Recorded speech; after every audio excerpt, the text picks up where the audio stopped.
Welcome to my office. Welcome to another Word of the Week, our weekly wow.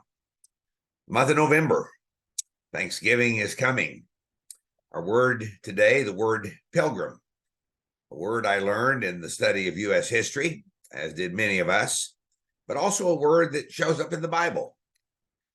I turned to words related to Thanksgiving a week early, since I have another word of the week in mind for next week, the week of Thanksgiving. The word pilgrim.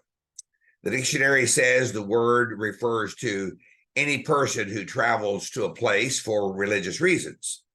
It's, in a general sense, a word that refers to traveling through a strange land, a foreign place. Biblically, the word is found in Hebrews chapter 11, verse 13, and in 1 Peter chapter 2, and verse 11. It's translated in a variety of ways, depending on your translation: strangers, immigrants, those present among another people, foreigners, sojourners. The point is that Christians are passing through this place on a journey to another place. And so again, our word of the week is a word for this life, but a word also that reminds us of the life to come. Historically, the pilgrims of U.S. history thought that they had arrived at their destination. They thought they had arrived at their goal. Biblically, Christian pilgrims only arrive at their destination when they reach the celestial land. There are lessons I want to think with you, contemplate, meditate a bit, seeking truth, orientation, understanding. A question: in our Christian walk, do we see ourselves as pilgrims? Are you a pilgrim?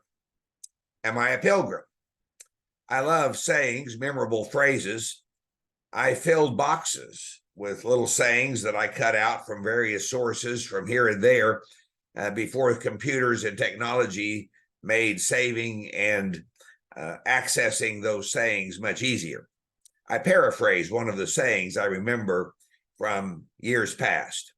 If Christians are just passing through this world on their way to another world, why do so many Christians want to establish residency here?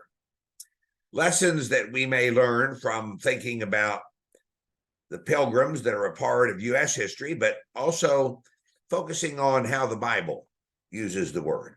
Pilgrims venture into the unknown. Who could have accurately foretold what would occur for the pilgrims of the early 1600s? And who can accurately foretell the unknown world that awaits us today? Pilgrims are willing to pay a great price. Second point, they pay a great price to reach their destination.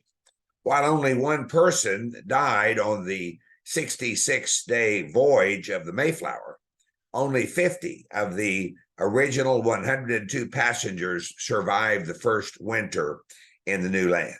U.S. historians observe that the pilgrims really weren't thinking about colonizing. They really weren't thinking about the idea of putting down roots.